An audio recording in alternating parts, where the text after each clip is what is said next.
7.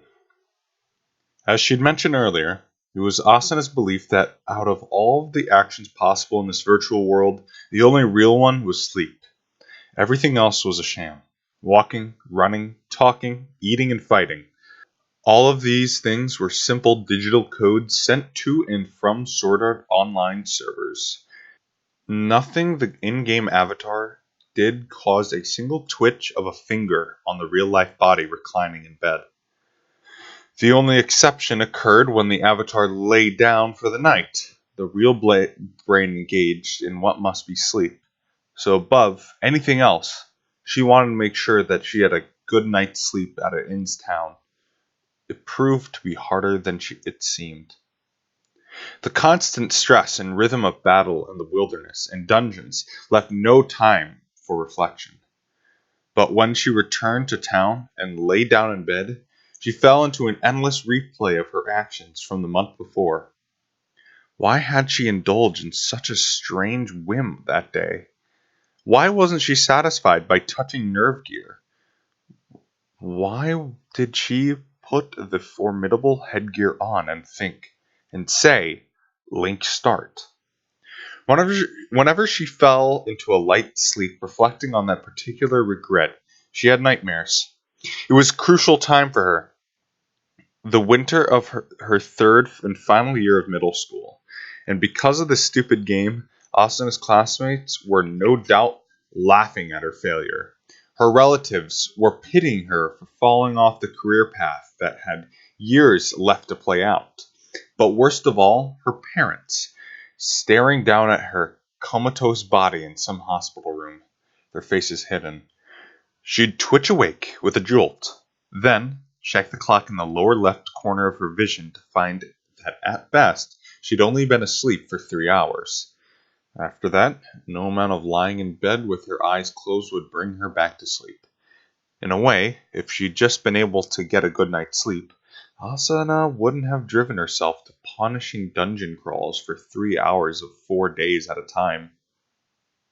So, as the coal piled up in her purse, Asuna wished more and more for a nice room and a bed to spend it on.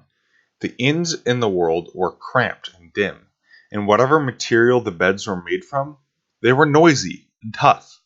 But maybe simple latex at least lengthened her rest from 3 hours to 4, and beyond that, a bathtub, or at least a shower, would be nice, as far as bathing went. Her real-life body was almost certainly being regularly cleaned at the hospital. But this was an issue of comfort. She was ready to die alone in a dungeon if that was what it came to. But if she could just have the chance, just once, to stretch out her legs and soak in a nice hot bath. This fervent wish shot into her forefront of her mind at the black swordsman's words. "What did you say?" Asuna repeated, not realizing she grabbed him by the collar. Unless she'd just suffered some hallucination, she could have sworn he just said, "All the milk you can drink?" After that, a comfy spacious bed, a nice view. After that, with a bath? So she hadn't misheard. Asuna let go of his coat and continued, flustered. "You said this room was 80 coal a night?" I did. "How many extra rooms does the inn have? Where is it? I'll take a room. Just show me the way." Finally, he seemed to understand the situation. He coughed and solemnly stated, Well, I told you I was renting out a second floor, right?" "You did?" "What I meant was, I'm renting out the entire second floor. There are no open rooms, and they didn't have any to rent on the first floor." "What?" She had to hold her feet firm to keep from slumping to her knees. "Then the rooms all..."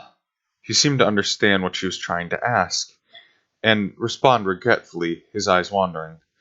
"Well, I've gotten a good week's worth of enjoyment out of the place, so I'd love to switch with you. But I actually bought the maximum length of stay in advance, 10 days, and the transaction can't be cancelled." "What?" Again, she nearly flopped over, but held her ground. Asuna was terribly conflicted. He had just told her there were places to stay aside from inns, and some were much nicer. Therefore, if she could just search around Tolbana, perhaps there would be another spot with a bath. On the other hand, there were currently several dozen players around the town for the purpose of beating the floor's boss. Most likely, any nicer room would already be taken, which was no doubt the reason he'd reserved for such a lengthy stay. Should she try checking out the last town before this? But the fields around there were full of dangerous beasts after sundown, and they were meeting at the fountain at 10 in the morning. She wasn't at all jazzed about this group's effort fighting the boss. But now, she was participating, however marginally. She was not going to show up late or skip entirely. That left only one option. For several seconds, Asuna's body and soul were at a battleground of conflicting desires. She would never, in a million years, consider this option in the real world. But everything here was only digital data, not real, including her own avatar. And this was no longer a stranger. They'd shared bread and cream. They were taking on the same role in the boss battle. And, hang on, hadn't she just said that he was going to explain something to her earlier? That explanation would serve as a good excuse, right? Of course. The swordsman was still studiously looking everywhere but at Asuna when she lowered her head and said in a voice barely loud enough to reach his ears, "Let me use your bath." The farm at which the swordsman was staying was at the edge of a small field east of Tolbana. The building was much larger than she expected. The combined size of the stable, the house itself, might even be large as Asuna's house in real life. A pristine stream ran through the corner of the plot of land, pushing a small water wheel with pleasant creaks. The two-story house was occupied on the first floor by an NPC family. When Asuna stepped through the front door, the farmer's wife flashed her beaming smile. She couldn't help but notice the grandmother snoozing on the rocking chair. Next to the fire had a golden exclamation point over her head. The sign of a quest. But she decided to let it pass for now. The swordsman led her up a heavy set of stairs to a short hallway with a single door at the end. She touched the knob and it opened automatically with the clicking sound effect of a lock unlatching. If Asuna had touched it, nothing would have happened. Even lockpicking skills had no effect on the door to the room by a rented player. You're welcome to come on in. He pushed the door and opened and gestured her awkwardly. Thanks, she said quietly and took a step inside. Then screamed, "What the? It's so big! And this is only 30 coal more expensive than the place I'm renting? It's so cheap!" Being able to find spots like this is a special skill. It's not just on your character sheet, of course, in my case. He stopped mid-sentence. She looked at him curiously, but he merely shook his head. Asuna gave the room another once-over and sighed. The room that they were standing in now had to be at least 300 square feet. If the door on the east wall led to a bedroom, it must be about the same size. On the west wall was another door with a placard reading "bathroom" over it. The oddly decorative script seemed to have a sorcerous suction to it, drawing Asuna closer. While the design of the place was rustic, it was very comfortable and homey. The swordsman removed his sword and boots and sank onto the cushy sofa. After a luxurious stretch, he looked up, as though just remembering Asuna was there, and coughed awkwardly. Well, as you can see, the bathroom's that way. So be my guest. Thanks.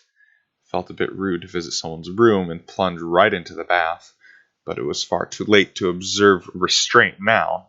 She'd accepted his offer and was heading for the door when his voice drifted over his shoulder. Just so you're aware, bathing isn't quite the same as in real life. The nerve gear doesn't handle liquid sensations all that well, so just don't expect much. As long as there's plenty of hot water, I'm not asking for anything more, she said, in all honesty, and opened the bathroom door. She slid inside and pulled the knob shut behind her. Except for maybe a lock, she'd thought. Alas, when she turned around to check, her wish was unfulfilled. There were no buttons or latches around the door. She tried tapping the door just in case, but she wasn't the current owner of the room. Asuna couldn't call up the menu. On the other hand, at this point, the presence of an absence of a lock was largely irrelevant. She was already in the bathroom of a boy she'd met just yesterday, about to use his tub. The black-haired swordsman, whose name she still did not know, was hard to gauge in terms of personality and age, but he was not the kind of person to barge into a bathroom without a warning, she thought.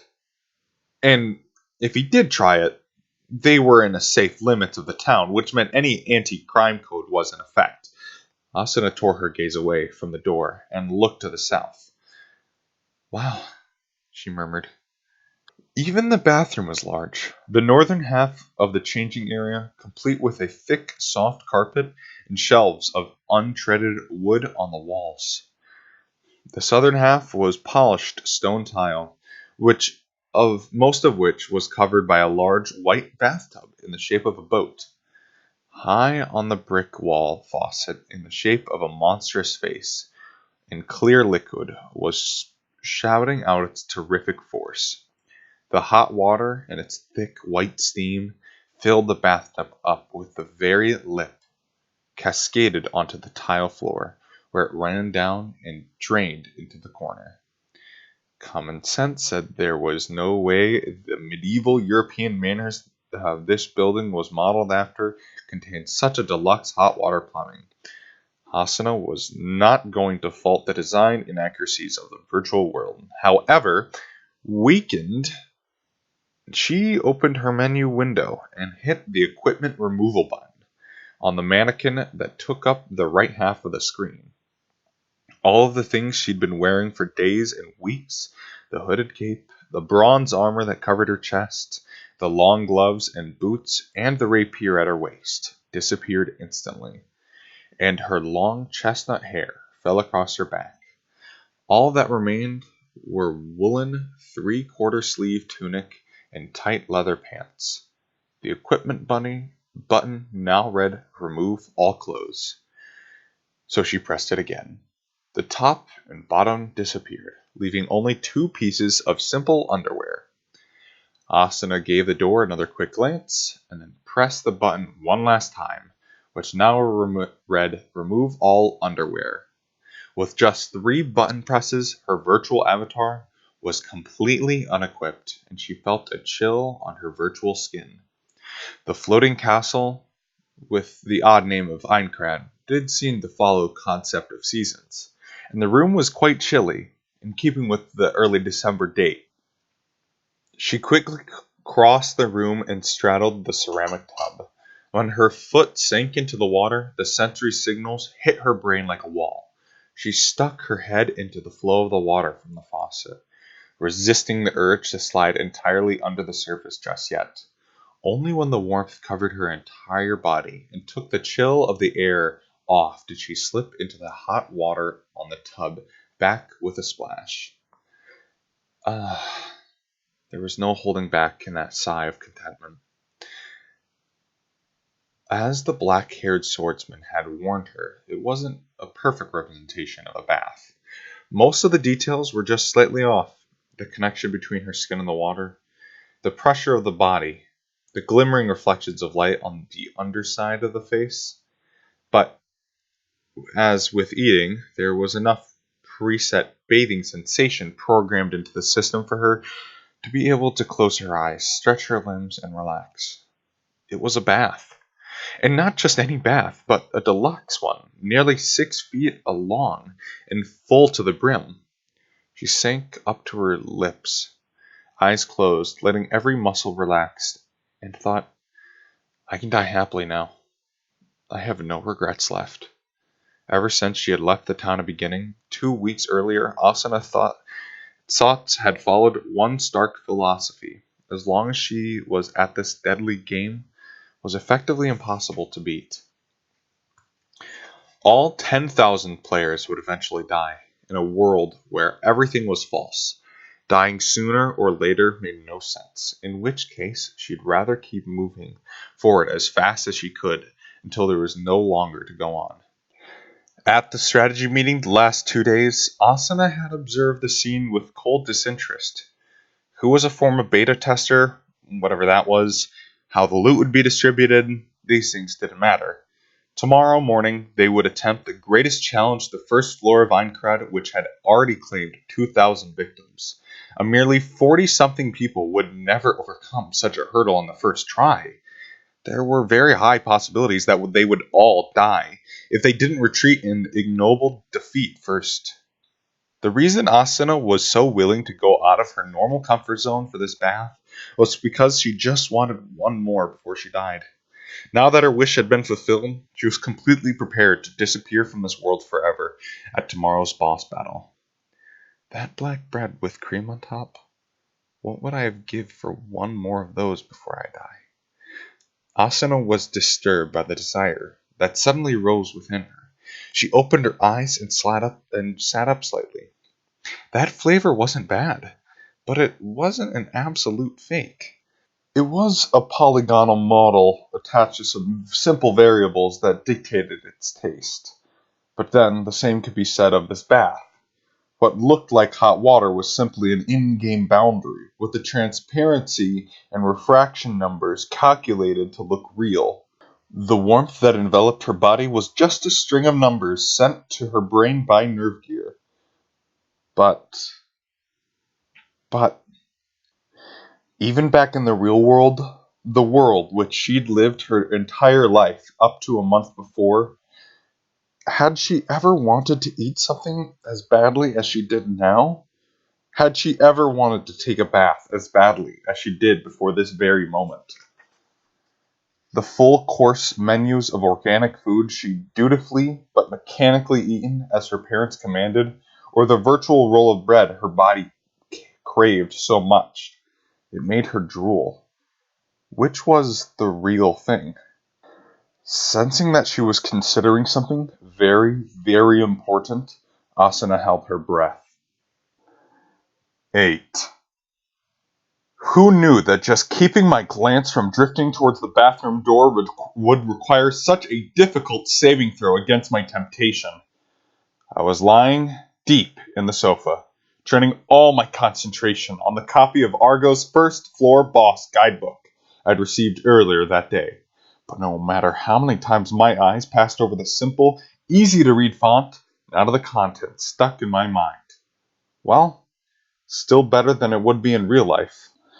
Let's say this was my house in Kawago, Saitama, and my mother and sister were away, and a female classmate of mine came in to take a bath for some reason. I'd silently sneak out of the front door, hop onto my beloved mountain bike, and take off down the prefectural Route 51 toward Arakawa. Instead, fortunately, I was upstairs in a large farmhouse on the outskirts of Tobana on the first floor of the floating castle of Aincrad.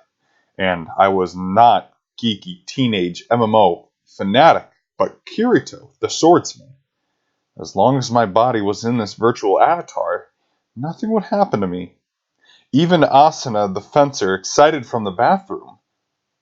Of course, there was always the possibility that this was a clever trap, and that while I was taking my bath, she'd empty the chest in the main room and disappear. But the most she'd find there was wimpy ingredients from low-level monsters.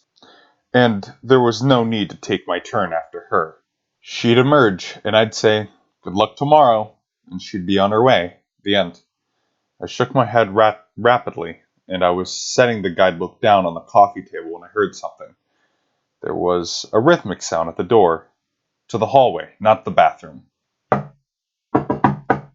Someone was knocking, but it was not the farmer's wife.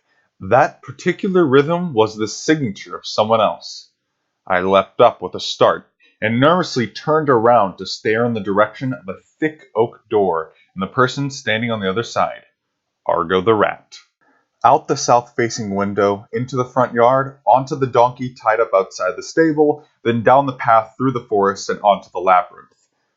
The thought occurred to me, however briefly, but riding mounts in SAO was an extremely difficult task. They would have behaved better in a riding skill increase, but I didn't have the slot space to waste on a hobby skill like that. Instead, I hopped off the sofa and went to check the bathroom. Lady Asuna would be in the midst of her luxurious bath right now. If Argo caught me even a hint of this fact, there would be a new piece of information in her book of secrets. Kirito is the kind of man who entices a girl into his bedroom on their first meeting. I couldn't possibly serve as a model for a solo player if news like that got out.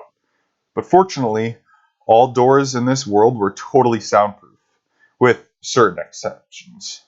As far as I knew, there were only 3 things that could travel through a door: shouts, knocks, and battle sound effects. Normal conversations and sounds from the bath would not leak through, even with an ear to the door. So I could let someone into the room and they would have no idea that anyone was bathing in the tub. And if the fencer happened to open the door while Argo was there, well, there was also that donkey.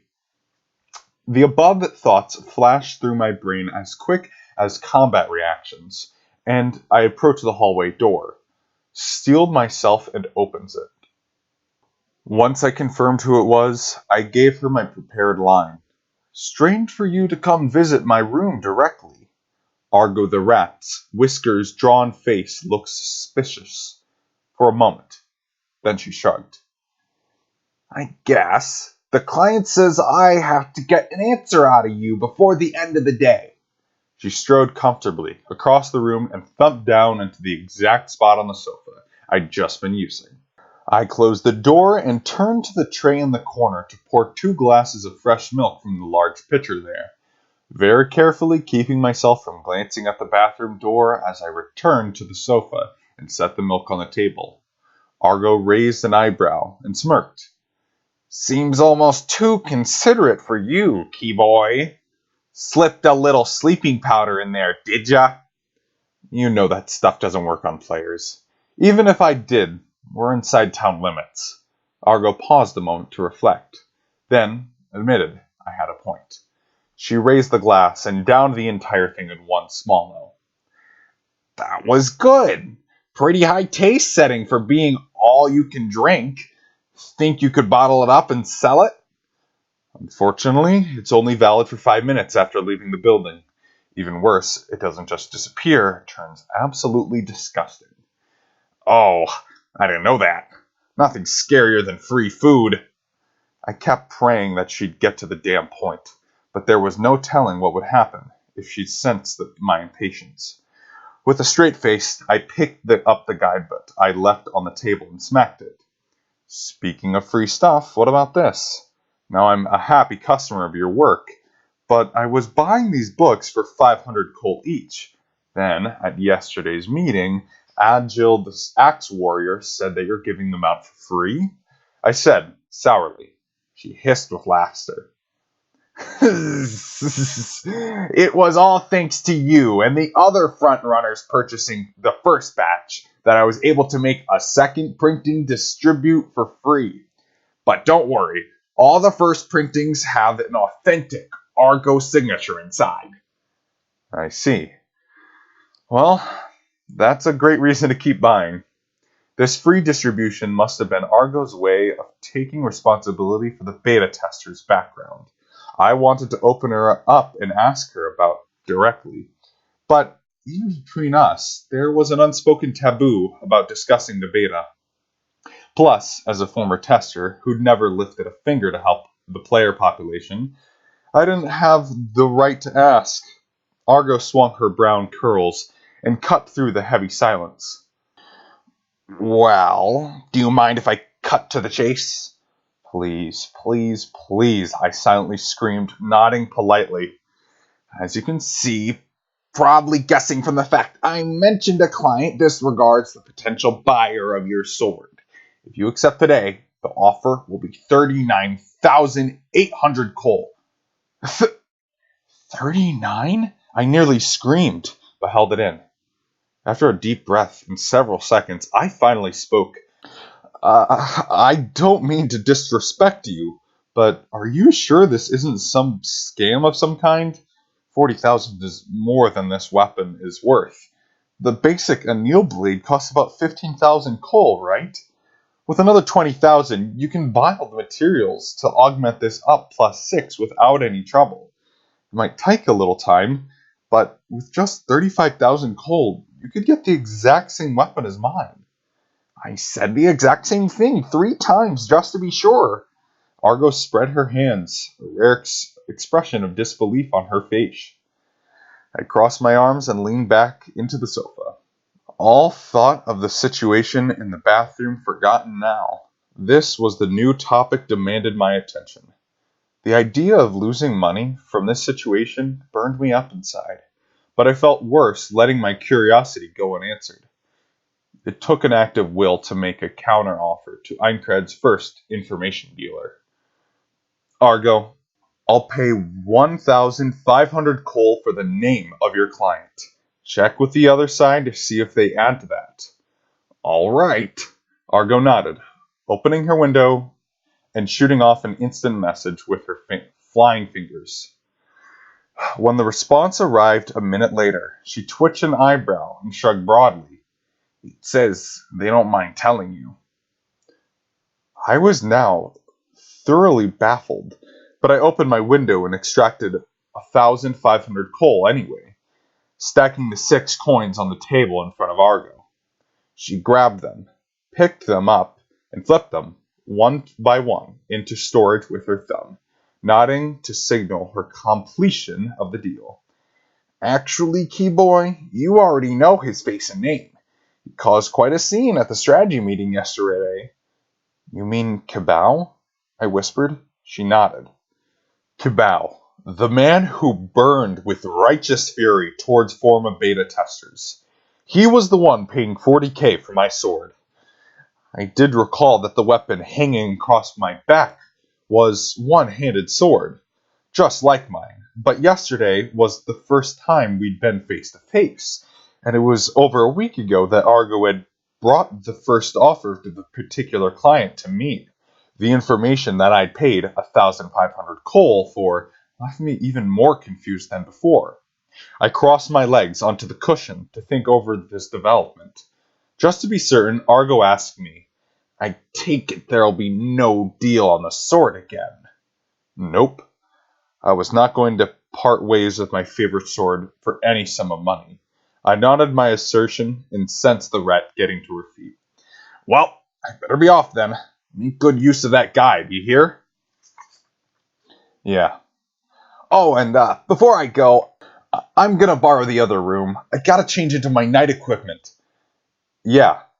As I scanned my memory, I did recall that when Kabao had stood in front of the crown and glared at everyone, his eyes stopped on me for a moment. Did that mean he wasn't suspecting me of being a beta tester? But that he was scoping out my sword? Or could it be both? Hang on a second. What did Argo just say? I looked up, 80% of my mind still concentrating on the topic of Kabao. Out of the corner of my eye, I saw Argo turning the doorknob, not the main door to the upstairs hallway or the bedroom on the east wall, one beneath the plate proclaiming bathroom. And as I watched, stunned, the rat disappeared into the bathroom. 3 seconds later, whoa! Ah! A tremendous scream shook the building. The next thing I saw was a player that was not Argo burst out of the room. No memory remains of what happens next. 9. 10 a.m. Sunday, December 4th. The game had launched at 1 o'clock p.m. on Sunday, November 6th. So, in 3 hours, it would be exactly 4 weeks since it all began. When I first noticed the lack of logout button, I assumed it was simply a system error, and at worst it would be a matter of minutes before order was restored and I could leave. But before long, Akihiko Kayaba in the guise of the faceless GM, assigned us the task of clearing all 100 floors of Aincrad. At the time, I foresaw an imprisonment lasting hundreds of days. In essence, I expected that we'd average out a floor a day. Now, it had been 4 entire weeks, and we hadn't even finished the first floor yet. I couldn't only laugh about how optimistic I'd been, and depending on the outcome of today's boss battle, it could become brutally clear that this wasn't the real issue with our escape. The 44 players in the Fountain Square of Tulbana were the best of the best in the game at the present time. If this squad fell entirely, or even lost half of its members, the news would spread throughout the floor and a prevailing view would form. SAO was unbeatable. No one could say how long it would have to take for a second raid party to be formed. There might never be another attempt at the boss. Even grinding for levels wasn't an option, as the effective experience gained from monsters on the first floor had long passed its peak.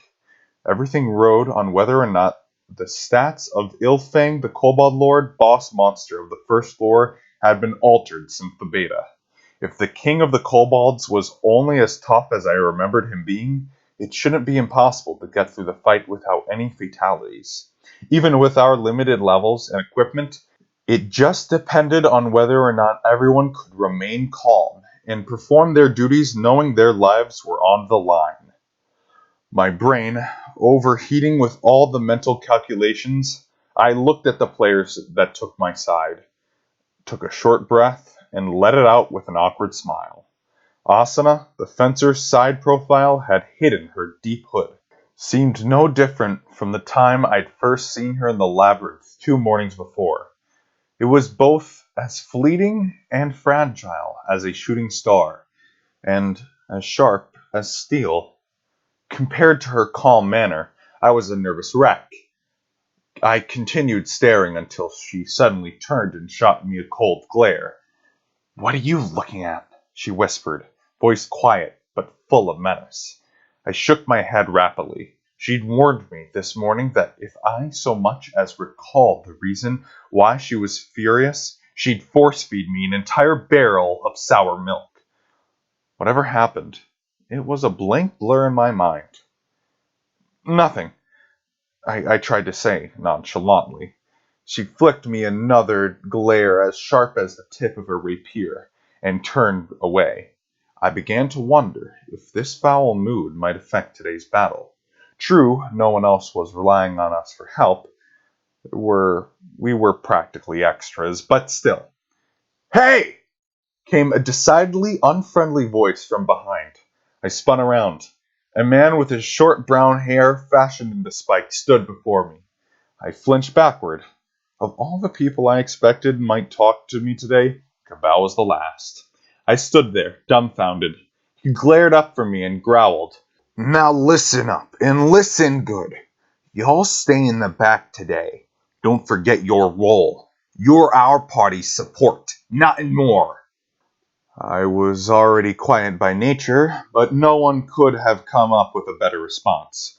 This was the man who'd tried to buy my weapon for 40,000 coal yesterday and hired an agent to ensure his identity stay hidden, both of which failed spectacularly. Typically, a person under those embarrassing and awkward circumstances would rather stay at least 50 feet away from me. But Cabal's attitude seemed to suggest that I ought to feel intimidated. He sneered at me arrogantly one more time and spat. "Be a good little boy and pick up the spare cobalt scraps we dropped from the table."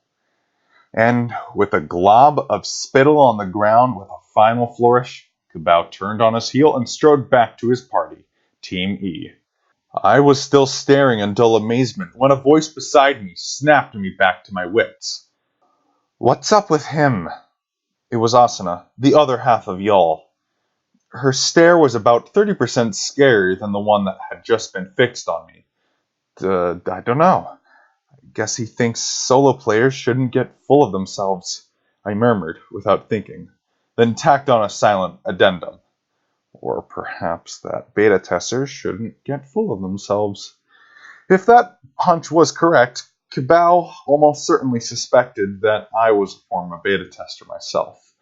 But on what evidence? Even Argo the Rat would never use the identity of a beta testers as a business product.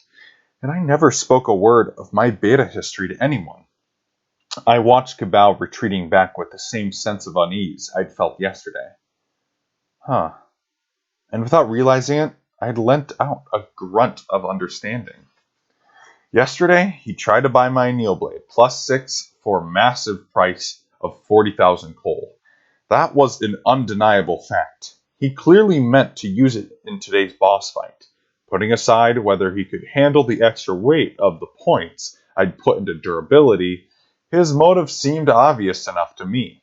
He wanted to show off a powerful weapon at a crucial moment to add to his influence as a leadership in qualities.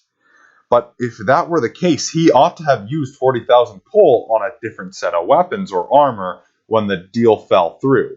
Today was the big day.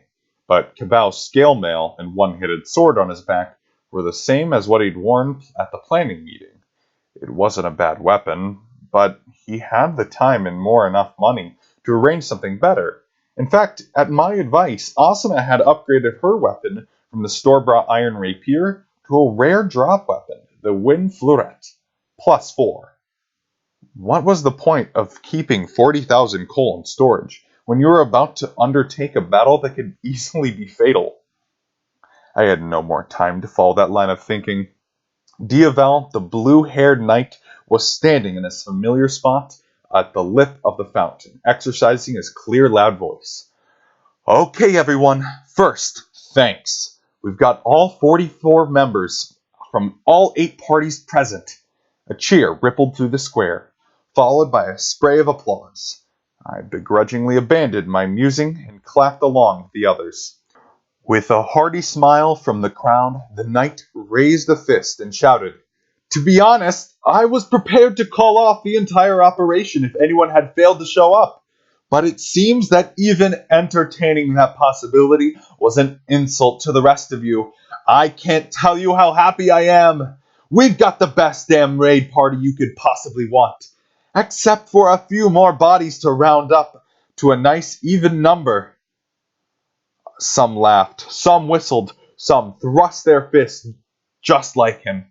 There was no doubting Diavel's leadership. But inwardly, I wondered if he was getting the crowd a little too revved up. Just as too much tension could lead to poisonous fear, or too much optimism cause sloppiness, it was easy to laugh off a few mistakes in the beta, but failure here would lead to death.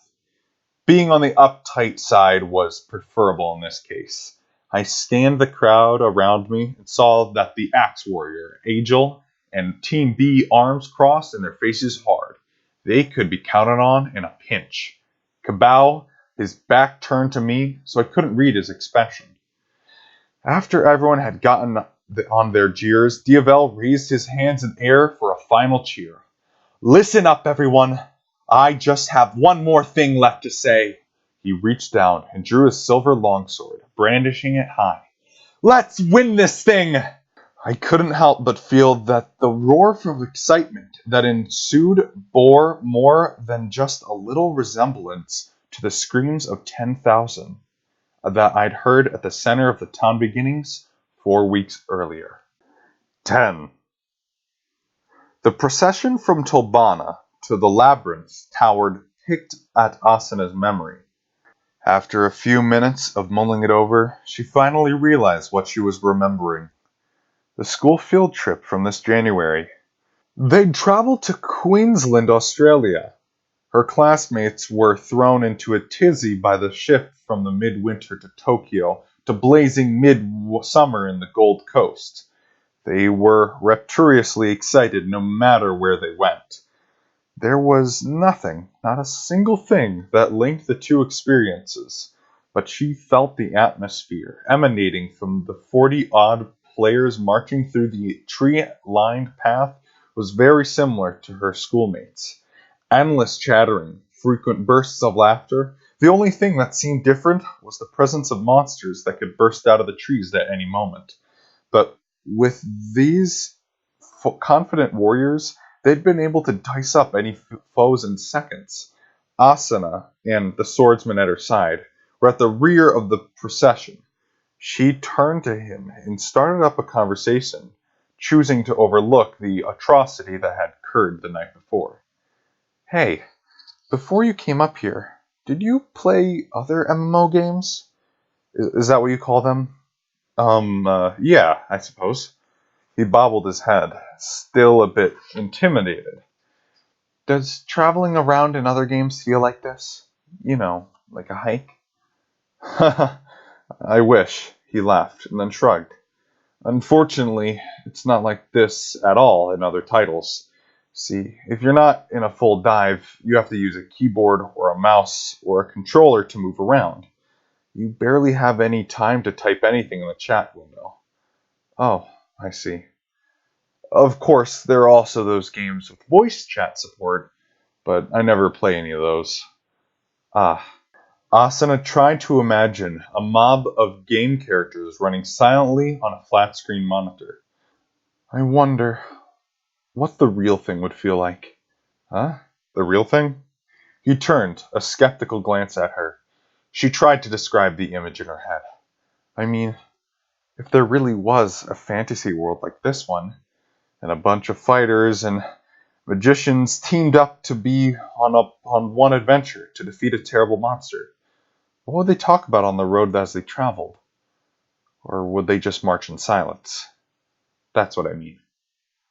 The swordsman fell silent for a few awkward moments, and when Asuna finally looked at him, she became aware that the question she'd posed was actually quite childish. She turned away and tried to mumble in a brief never mind, but he spoke first. The road to death or glory, huh? He murmured. If the people made a living doing that, I bet they would be no different from going out to a restaurant for dinner. If you would have something to say, you say it. If not, you don't. At some point, I bet those boss raids would just be ordinary, assuming that we can do enough of them to make them that way.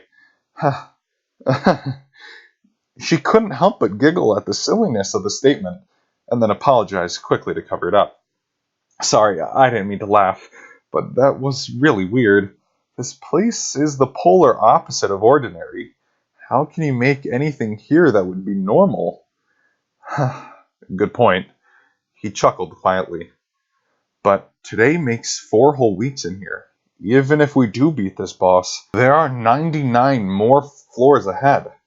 I was expecting this to take 2 or maybe 3 years. If it lasts that long, even the extraordinary will become ordinary. Once, the enormity of those words would have thrown Asuna into shock and despair. But now, the only thing that blew through her heart was the dry wind of resignation. You're very strong.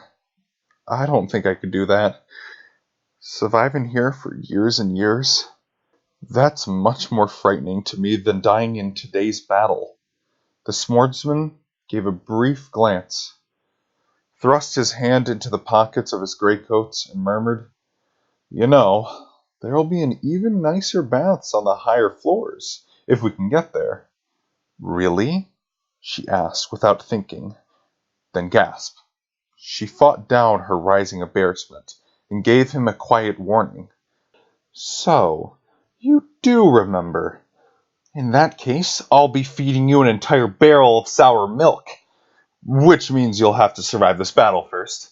He shot back, grinning. 11. At 11 o'clock a.m., we reached the labyrinth. At 12:30, we were on the top floor. I was secretly relieved that we had at least hadn't lost anyone so far. After all, the majority of our group members were no doubt experiencing their very first raid at the near full capacity. And this world every first experience was fraught with the possibility of accidents. I did get chills on the 3 separate occasions. Team F and Team G, who were equipped with long weapons like spears and halberds, were ambushed along their flanks by kobolds with narrow corridors. During close battles, an SAO accidentally grazing another player with a swing caused no damage, and hence no crime. But it acted like as a blocking obstacle, and that canceled out any low-level sword skill. It happened more often to spears, given that their long reach, making surprise attacks by close-range enemies quite dangerous. Diavel made excellent use of his leadership qualities in the face of this predicament. He boldly commanded the other members aside from a single team leader to stand down, used a heavy sword skill to knock the monsters off balance, then switched for close-range fighters. It was the kind of strategy that only someone familiar with leading a party could employ so quickly and assuredly. In that sense, perhaps it was too presumptuous for a solo player to be concerned about having too much excitement. Before we'd left, Diavel had his own philosophy on how to lead, and as a member of this raid who'd come this far, it was now my duty to put my full trust in him. Finally, the massive doors were visible ahead. I stood up on my tiptoes over to see the rest of the group. The gray stone surface was adorned with relics of terrible humanoids with the heads of beasts. In most MMOs, the kobolds were nothing more than a typical starting monster. But in SAO, they were fearsome demi-humans. They brandished swords and axes, which meant they could use sword skills of their own. Because skills were far faster, stronger, and more accurate than simple swinging attacks, even a low-level skill could deal some astonishing damage if it landed a critical hit with a defenseless target. The fact that Asuna and I had made it to the top level of the labyrinth, using nothing more than a simple linear attack, proved just how powerful sword skills could be in the right hands. "Listen up for a sec," I murmured to Asuna, leaning close. "The ruined kobold sentinels we're supposed to fight are only like bodyguards for the actual boss, but they are plenty tough. Like I explained yesterday, their heads and chests are armored, so just hurling linear attacks at them over and over isn't going to work." The fencer's glare shot back at me from under the hood. "I know that. I have to hit them straight in the throat." "That's right. I'll use my sword skill to knock them back on their poleaxes, and then you switch and finish them off." She nodded, and then turned to the giant doors. I stared at her from the profile for a few more seconds. "The only difference is when and where you die, sooner or later," she'd claim on our first encounter. I couldn't let her prove that statement.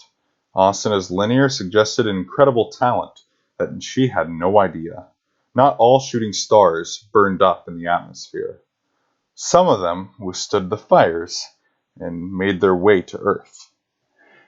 If she survived today's battle, I was certain she would be known throughout all of Aincrad as the fastest and most beautiful swordsman in the game. Countless players, crushed by fear and desperation, could look to her as a guiding light. I was certain of it. The role was something I could never fulfill myself with all my beta testing past. I swallowed my determination and faced forward. Diavel had just arranged the 7 other parties into a perfect formation. Even our charismatic leader couldn't simply lead a light-hearted cheer now. Humanoid monsters would detect the shouts and come running. Instead, Diavel raised his longswords and gave a hearty nod. 43 others brandished their weapons and signaled back. His blue hair waving, the knight put back his other hand on the center of the door. "Let's go," he shouted, and pushed hard. Was it always this vast? My first thought upon setting foot in the first floor boss chamber after 4 months was skepticism. It was a rectangular room that stretched away from us. It had to be roughly 60 feet from side to side, and closer to 300 feet far from door to wall. Given that the rest of the floor had been mapped out The empty space remained on the map was a good indication of the size of the room, but it didn't seem much larger in person than it did on the page. That distance was actually rather troublesome.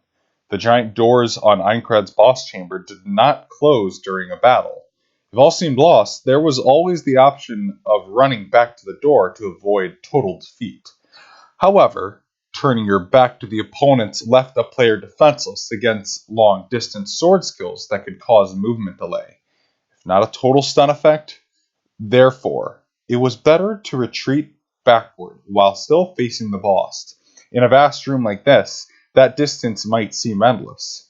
Retreat would be easier in the higher floor boss battles, after players had earned the teleport crystals that allowed instantaneous escape.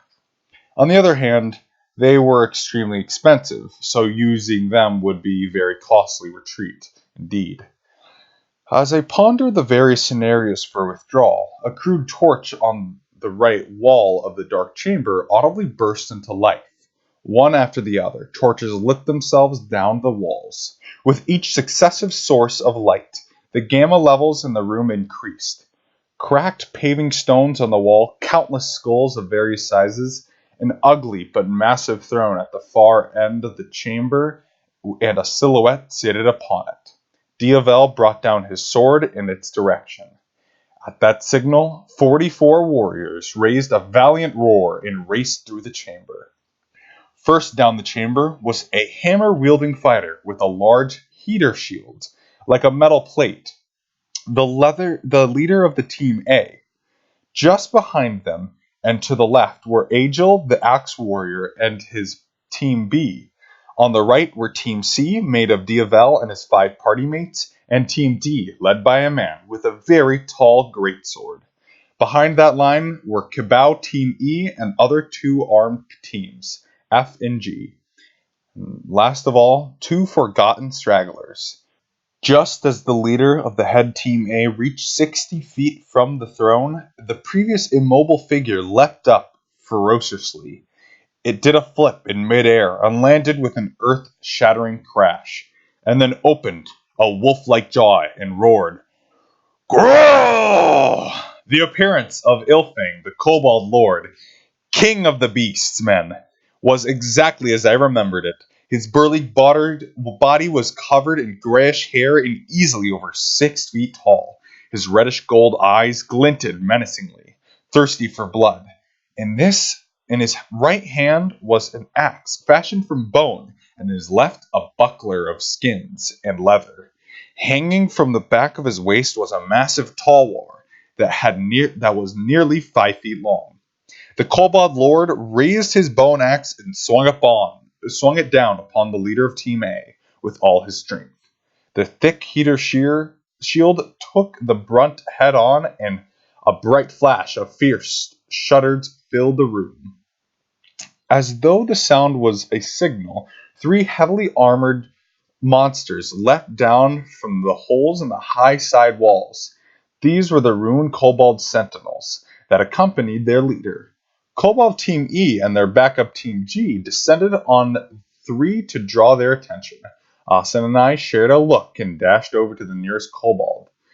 And so it was that at 12:40 on December 4th, the boss monster of Aincrad was finally challenged. Ilfang's HP gauge had 4 bars. He fought with his axe and shield through the 3rd bar, but at the final stage, he would throw them aside and produce his giant talwar. The change in his attack patterns was the biggest challenge in this fight. But this transition was detailed fully in Argo's guide. At yesterday's meeting, we'd spent plenty of time studying the change of his sword skill once switching to the talwar and how to counteract them. As I dealt with the sentinels that slipped away from Team E and Team G, I kept an eye on the state of the front line. It seemed like the strategy would hold strong. The switches and pot rotation of the tanks and attackers were working smoothly, and the average HP readouts of all individual parties lifted on the left side of my vision showed 80% across the board. Please, please let this hold up, I prayed with all my being. something I never did as a solo player. 12. At the point that he'd transported her out of the labyrinth tower, through unknown means, Asuna had a feeling that the black-haired swordsman was talented. But upon properly witnessing him battle for the first time, she realized just how inadequate that description was. He was strong. In fact, there was something within his fighting that couldn't simply be summed up by strength. Something that transcended power or speed.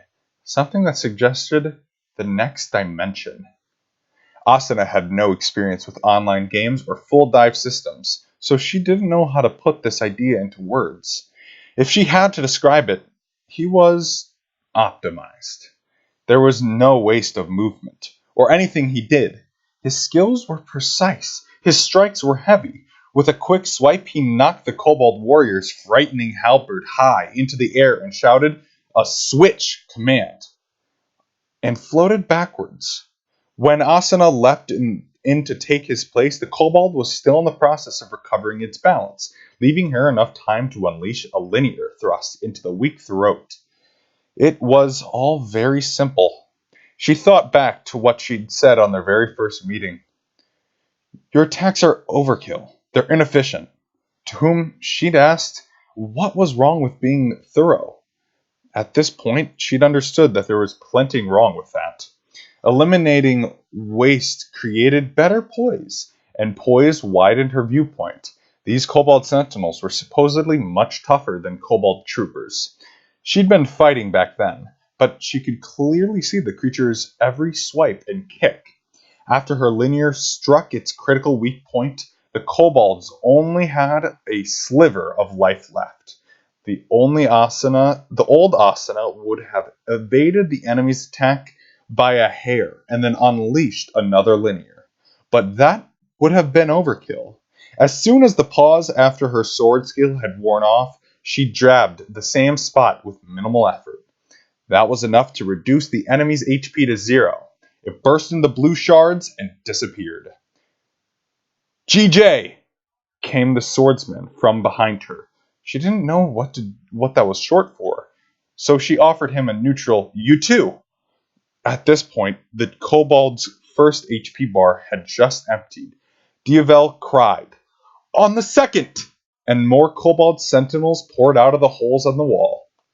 Briefly forgetting that they were supposed to be sheer backup, Asuna joined her partner in dashing after the nearest kobold.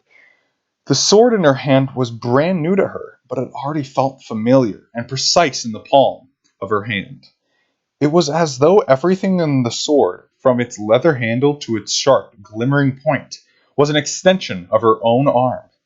If this is what constitutes as a true battle in this world, then what I was doing before today was something similar, but very different. There must be something more. The swordsman is far, far ahead of me down that path. This is a virtual, illusionary world, and everything I do here is false. But this feeling, at least, is truth, that I want to see what he sees. The swordsman knocked the sentinel axe high overhead. The next moment, Asuna shouted the command to switch on her own, and leapt in with her new favorite blade. 13.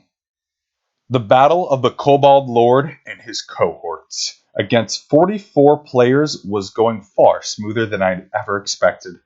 Diavel's Team C took down the first HP bar. Team D was responsible for the second.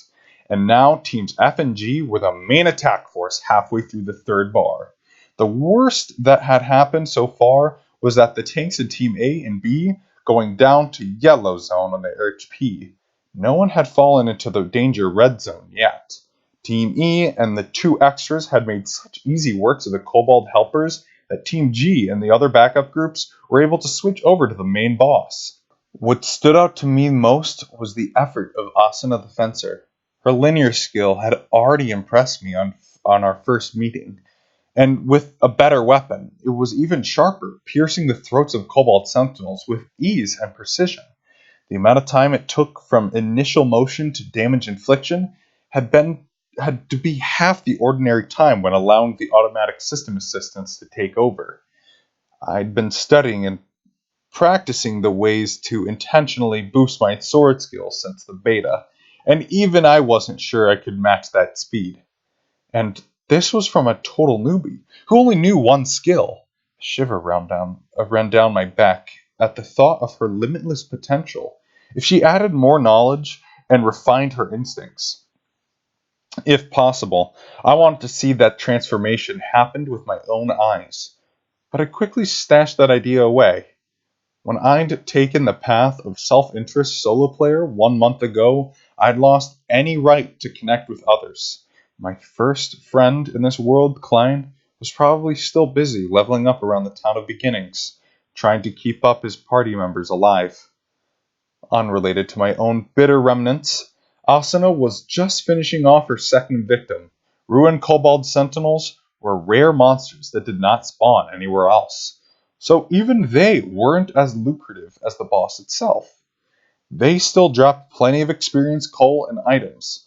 The money was set to automatically divide between all the raid members, but the experience belonged to only Asuna and me for our direct efforts in defeating the creature, and the looted items were her bonus for inflicting the killing blow.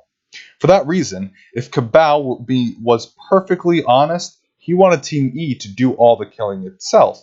But for the two of us, the supposed leftovers were dispatching our targets much better than their full party of 6. Surely he couldn't complain about that. But just as I thought passed through my mind, Cabal's gravely raspy issued from behind me. "Yeah, plan backfired, eh? Serves you right." What?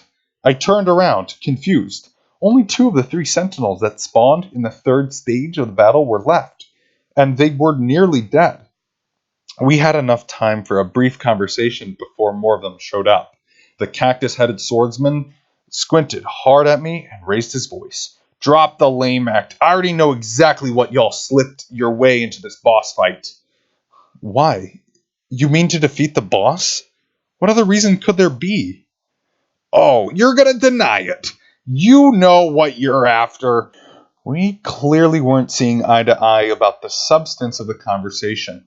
I clenched my teeth in frustration and anger. Cabal finally came out and said what was on his mind. "You think I don't know?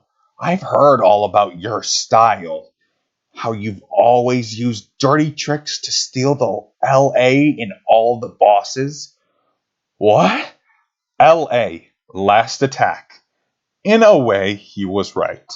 I'd made a solid practice of trying to leave the smallest amount of health possible and then unleashing my full, most powerful sword skill in order to gain the largest LA bonus possible. But that had nothing to do with our current circumstances. It was only during Sword Art Online's closed beta that had ended long ago. Cabal knew that I was not only a beta tester, but the way I'd played. But hang on. He just said he had heard about my style, which meant it must have come from someone else. But who would it have been? A second burst of understanding shot through my brain. Cabal had been attempting to buy my Neilblade +6 for a precious price through Argo the Rat. Yesterday, he'd finally upped his offer past the market rate to 40,000 coal. However, when I refused his offer, he did not spend that money elsewhere. No, he couldn't spend that money. It wasn't his. Cabal was just another proxy, like Argo after him. That's how he was able to talk to me the next day as though nothing had happened. The true player was someone else, and that source of the 40,000 coal. By placing another person between them and Argo, no amount of money I paid back up the line could buy the true purchaser's name. This conspirator had given Cabal beta information, manipulating him and inciting his hatred of former testers, which meant that his mysterious buyer intention was not to gain the Neilblade +6 for improved attack points. Perhaps that was the side benefit, but the real point was something else. They wanted to drive down my attack power to prevent me from making use of my skill at earning LA bonuses. Cabal, whoever told you that story, how did they gain that information about the beta test? Isn't it obvious? They put a grip of cash to buy the info from the rat, all so's they can sniff out the hyenas among the raid party. That was a lie. Argo might sell her own status numbers for the right price, but she would never sell beta test information. I ground my teeth in a fury that was momentarily distracted by a shout of triumph from up ahead. The boss's lengthy 4-stage HP bar was finally on its last step. I couldn't help but watch after they'd eliminate the third bar. Polar Arms Team F and G retreated, leaving the fully recovered Team C to charge in and clash with the boss. Diavel, the blue-haired knight, party leader, and commander of the raid, sparkled dazzlingly in the darkness of the grimy dungeon. Roar! The Ilfang, Kobold Lord, roared his loudest, fiercest yet. The final trio of ruined kobold sentinels appeared from the holes in the walls. Go ahead, take one of them little kobolds, get your LA in. Cabal snarled, his voice dripping with scorn, and ran back to his Team E partners. I hadn't recovered from the shock and confusion of our conversation, but I had no choice but to turn back and find Asuna. What were you talking about? She asked quietly, but I had no time to do anything but shake my head. Nothing. Let's just get down to those enemies. Okay. We turned our blades on the closest approaching sentinel.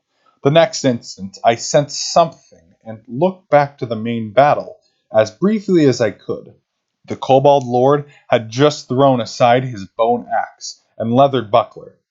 He roared once again and reached back behind his waist and gripped the handle and wrapped his crude rags and pulled out the long, malevolent talwar. I'd seen this transformation and attack pattern many times during the beta. From this point, until he died, Ilfang would use only curved sword skill. He made a terrifying sight in his berserk rage, but was actually easier to deal with than before, if he just knew how. His attacks were all vertical, long-range slices, so as long as you identified where he was aiming when he attacked, it was all a snap to evade, even at close range.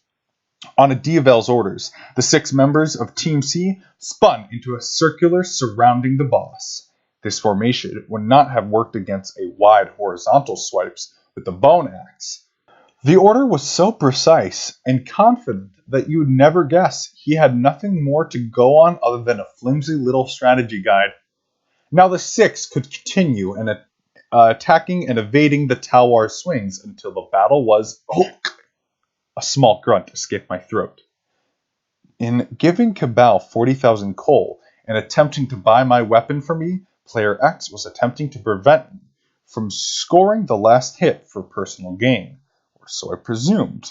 While I still had my sword, X's goal was certainly essentially fulfilled at this point. I was a straggler at the very fringe of the raid, taking on a very wimpy sentinels.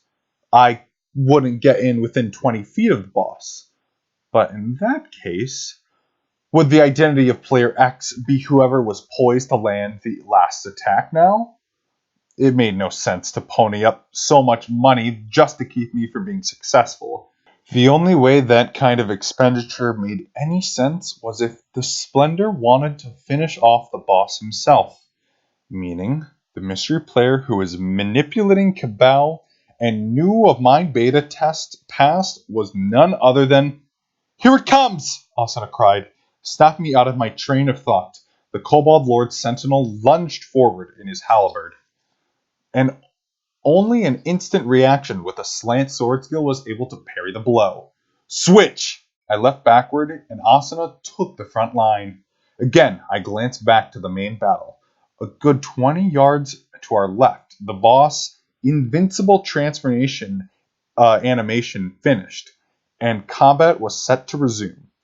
First, to catch his attention was the blue-haired knight, who prepared to deflect the boss's initial attack. Was it you? Diavel the Knight, did you arrange all of this? There was no answer to my silent question, of course. Ilfang bellowed and lifted his curved blade high overhead.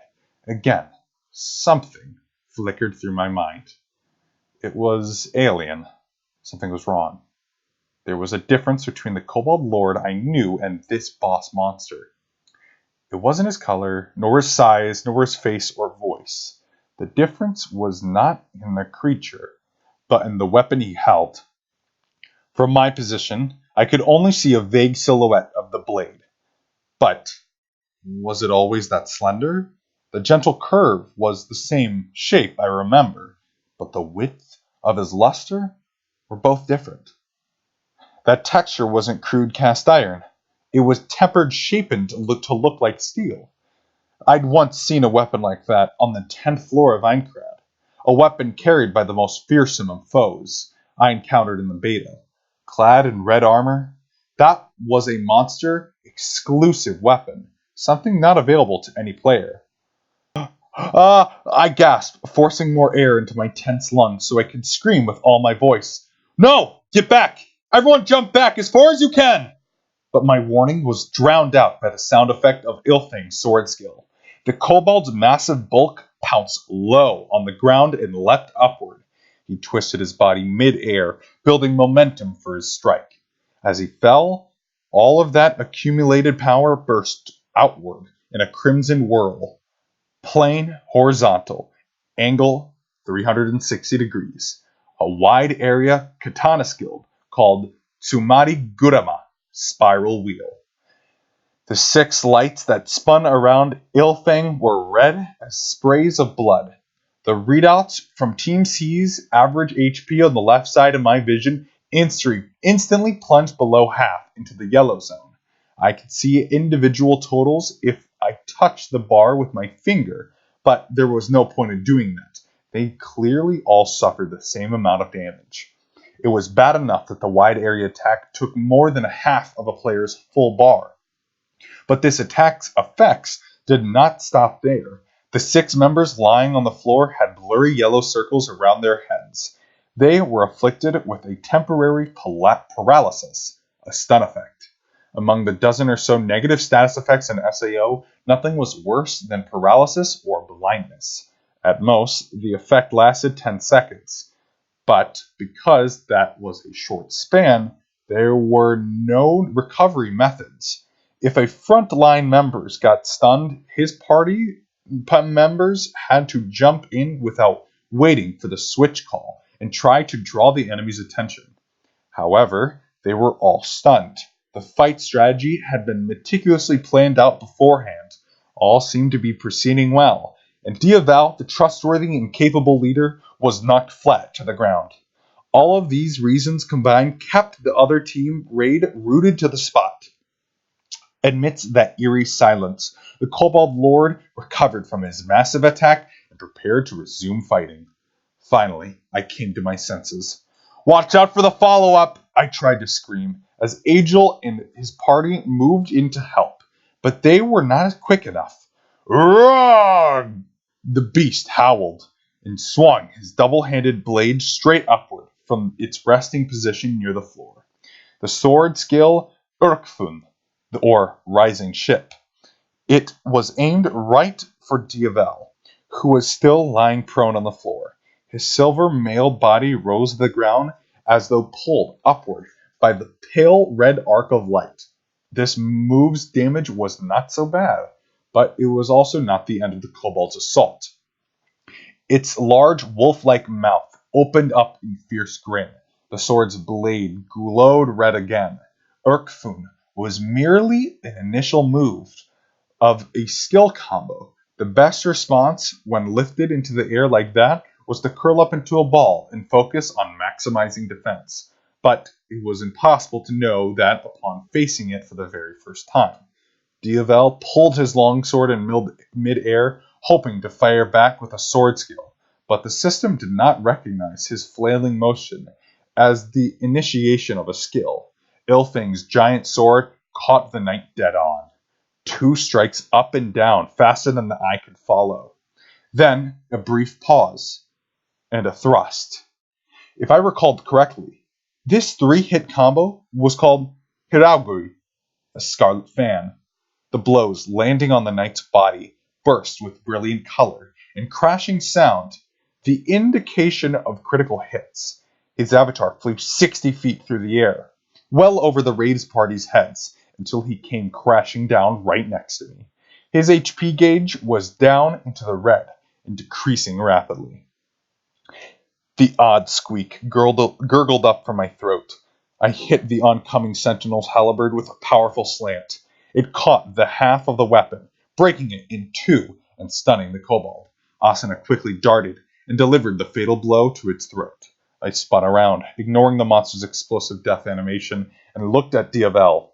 Once I'd finally locked eyes with him, at the distance of mere feet, sparks went off in my brain. I know this player. The name and appearance were different, but it was certain in the old Aincrad that I had seen this player, perhaps even spoken with him. Diavel was a former beta tester, just like me, and like me, he'd kept his past hidden. In fact, he'd found himself partners. So the pressure to that been hidden secret had to be much worse than mine.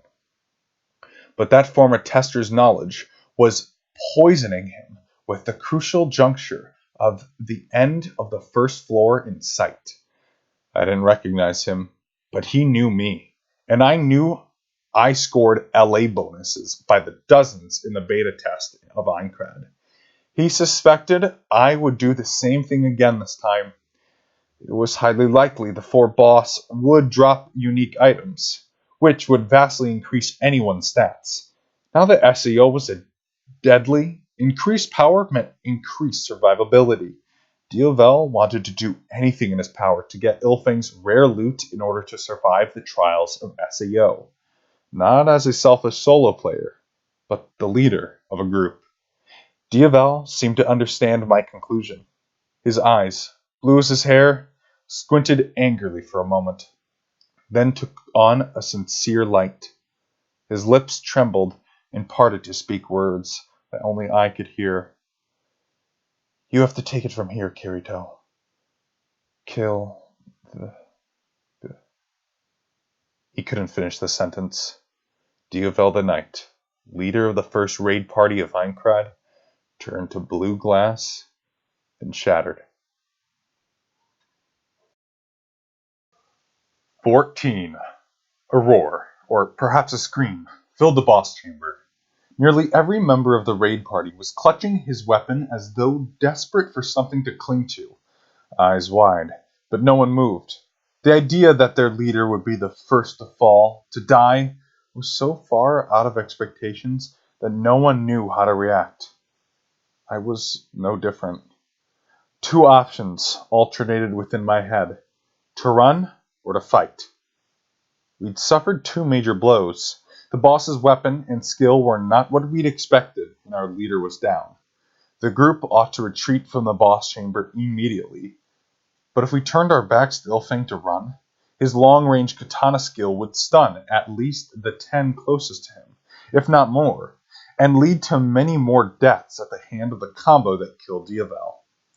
And on the other hand, it would be difficult to retreat while trying to face the beast and defend against the unknown skills. Because of the extra time that travel would take compared to turning and sprinting, the gradual loss of HP might eventually claim just as many victims. Most importantly of all, if we suffered that many fatalities, including our leader, and the battle ended in defeat, we might never be able to arrange a raid party of this scale again. It could spell disaster for our possibility of defeating SAO. The 8,000 survivors would be permanently prisoner rather than warriors trapped on the first floor until some ultimate unknown conclusion. 2 simultaneous sounds jarred me out of my hesitation. One was the sound of Ilfang, fresh out of his combo's cooldown, beginning another attack. Clanging and screaming, the sound of damage ringing through the darkness. The other was a voice of Cabal, slumped to his knees next to me. Why? Why? You are a leader, Diavel. How can you be first to go? It would be all too easy to say because he was greedy and tried to get LA, but I couldn't do that. I thought back to the scene where Cabal railed against Diavel during the planning meeting. Cabal demanded that the Forma beta testers apologize and offer up their ill-gotten loot and face ostracization. Diavel did not override his opinion. He allowed it to be discussed openly. Perhaps that little act of Diavel offered to Cabal his price in exchange. For taking on the task of negotiating the sale of my sword, Diavel granted Cabal a public stage to air his grievances with the former beta testers. It didn't pick up steam, thanks to Agel's level-headed response, but if all had gone to plan with this boss battle, Cabal no doubt planned to bring up the topic again. Clearly, he didn't have a single ounce of suspicion in his mind that Diavel might actually be the one of those beta testers himself. He trusted in Diavel, thinking him to be the model of an upstanding retail player, someone who could stand in contrast to the underhanded testers. Could there be more to this devastating scene for him to witness? I had to be the one to put my hand on his shoulder and force him to his feet. No time for disappointment, I growled. His eyes glittered with a familiar hatred. What? You're the leader of Team E. If you lose control, your party will die. There might still be more Sentinels on their way. In fact, I'm sure of it. You have to take care of them. Well, what are you going to do then? You're just going to up and run away for it? Of course not. That should be obvious. I leveled the anneal blade in my right hand menacingly. I'm going to score the LA on the boss. Every choice I'd made in the last month, since being taken prisoner by this realm, was for the sake of my own survival, nothing more. I didn't share the vast store of knowledge I'd gained in the beta test. I reaped the rewards of all the best hunting grounds and quests. I focused only on strengthening myself. If I was going to uphold that principle, this was going to be my chance to break for the exit, while many other people stood between me and the boss. I ought to secure my own safety, letting the mad Kobold Lord sacrifice my fellows, using them as shields. But there was not a shred of that idea running through my mind now. Something like fire shot through my veins, pushing my feet onward toward the precipice between my life and death. Perhaps my source of inspiration was Diavel's final message. Kill the boss, he was trying to say, not help everyone escape. He died because he tried to tweak the odds to give him the best chance of getting that coveted last attack on the boss. But there was no doubling the excellence of his leadership. His final order was not a retreat but battle. As a member of the raid, I had to follow his plan, his last will. There was only one concern I could erase. Before the battle, I swore to myself that no matter what happened, I would protect Asuna's life. She'd shown a glimmer of talent beyond my own. As a fan of VR MMO genre, I couldn't stand to see the potential like that plucked before it had the chance to bloom. I turned to Asuna, prepared to warn her to stay back and make a break for it if the front line broke down. But as though she knew what I was about to say, she cut me off first. I'm going too. I'm your partner. I didn't have time to shut her down and explain why she shouldn't. I had to simply ignore my indecision and accept. All right, let's do this. We started, running towards the far side of the chamber. Roars and screams washed over us. None aside from Diavel had died yet, but the fighters from at the front were all below half of their HP, and the leaderless Team C was down to 20%. Some players had fully panicked and abandoned their positions. It would be less than a minute before the group completely lost control at this rate. The first step was calming down the party, but the half-hearted command would be swallowed by the chaos. I needed something short and powerful, but I had no experience leading a group, and had no idea on what to say. To my surprise, Asuna irritably grabbed her hooded cape and ripped it off. She shone as though all the torches hanging in the wall had been condensed into one source of light. Her long brown hair seemed to blast away the gloom of the chamber with a deep golden light. The image of Asuna racing, hair rippling in the wind, was like a shooting star in the midst of a dungeon. Even the panicking players were stunned into silence at her unworldly beauty. I seized upon this miraculous instant of silence and screamed out an order with all my strength. Everyone, 10 steps forward to the exit. The boss won't use an area attack if he's not surrounded. When the last echo of my voice died out, time seemed to flow once more. The players at the front parted to the sides to let me and Asuna through, as though following this train of thought for himself. Ill-Fanged turned to face us. Same order as we used against the Sentinels, Asuna. Here we go! The fencer shot me a glance when I called her by her name, but she looked back just as quickly. All right! The Kobold Lord took his left hand off the katana and put it to his waist. That looked like the animation for. I held my breath, initiated my own sword skill, my right hand, and the sword went across my body to the left of my waist, and I bent forward until I might flip over. If the angle wasn't sharp enough, the game systems would not recognize it as the start of the skill. I pounced with my right leg, starting a stance so low I was nearly crawling. My body shining blue, it took only an instant to cross 30 feet to the boss. This was Rage Spike, a one-handed sword's charging skill. The boss's katana took on a sick green shine, and a bit faster than my eye could follow in a direct long-range katana skill. Tsutsukaze, or Cyclone. It was an instantaneous attack that struck as soon as it began, so there was no way to react once it started. Ah! I howled, bringing my sword up from the left to the path of the Ill-Fang's blade.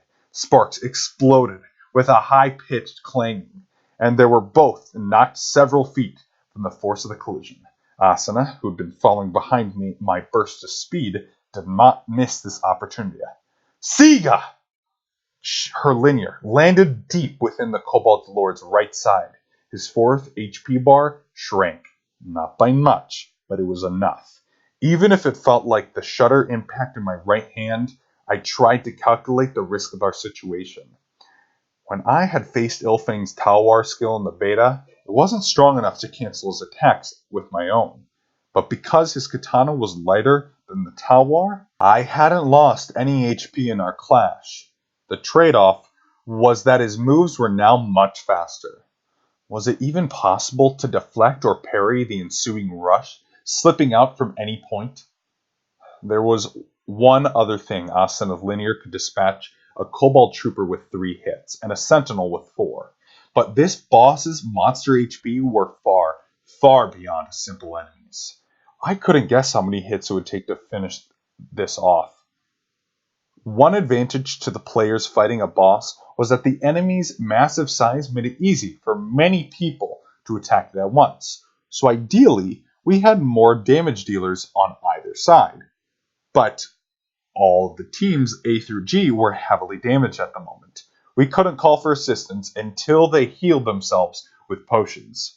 Asuna and I had to hold out on our own. And wasn't I originally expecting to attempt it all by myself? Well, now I had double the help. So what more could I ask for? Here it comes again, I cried once. It was out of my post-skill delay, concentrating with all my willpower on the boss's massive blade. In the 1,000-man Sword Art Online closed beta test the previous August, I made it as far as the 10th floor of Aincrad, but never saw the boss there. The labyrinth of that floor was nicknamed Castle of 1,000 Serpents, and I simply couldn't get past the spot guarded by a particularly tough kind of samurai monster called an Orichi Elite Guards. They used bewildering freeform katana skills that no player could wield. Each attack I suffered added the skill names and descriptions to my reference menu, which I consulted desperately in order to memorize the information. By the time I could finally recognize the initiation of each skill, it was August 31st, the end of the test. The Orochis and Ilfang were completely different in shape and size, but they were both humanoid and their attacks were, as far as I could tell, the same. I was able to follow my memory from about 4 months ago to cancel out all of the attacks, even the instant ones. Needless to say, it was a high wire act. The boss's slash attacks had a high enough basic damage that just tossing up slant or horizontal with a system assist would get me knocked backwards. I needed to use them while pushing my body along the thrust of the skill to boost their power, to the point that I could actually stop the blows. This kind of system-independent technique could be very powerful and successful, but it was not without its risk. One wrong move might interfere with the system's automatic assistance, perhaps even cancel out the sword skill entirely. In the 2 months I'd play SAO, both beta and release, I never used so much concentration for so long until now. And after the 15th or 16th parry, I finally slipped. Damn! I hissed, and tried to cancel out my half-initiated vertical skill. I'd read Ilfang's swing as a overhead slice, but he spun it around in a half circle to come up from below instead. This was Gengetsu, or Phantom Moon, an attack that either landed high or low on a random chance. Despite starting with the same animation, I brought back my Anneal Blade in a hurry, but it was too late. An unpleasant shock struck my body and knocked me still. Ah! Asuna shouted next to me, but the striking katana had already caught me directly on the front. There was a sharp shock, as cold as ice. My entire body went numb, and my HP bar lost nearly a third of its points. While I fell to my knees, with the impact of the blow, Asuna had plunged toward the Kobold Knight. I tried to tell her to not. Gengetsu had a very quick recovery period. The blade ended up high in the air after his attack on me, and now began to glimmer again.